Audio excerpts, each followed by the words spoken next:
Hello everybody and welcome. In this video I'm going to show you how to rename your headphone SteelSeries Arctis 3 on your iPhone.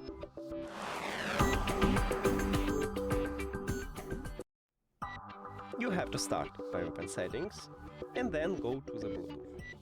After that, click the information icon near to your headphones at the device list. And in the first line we have a name. Tap on it and now write the best one for you. Let's say I wanna add this text. After you finish, you need to click done to save this new name. And now you can go back. We did it!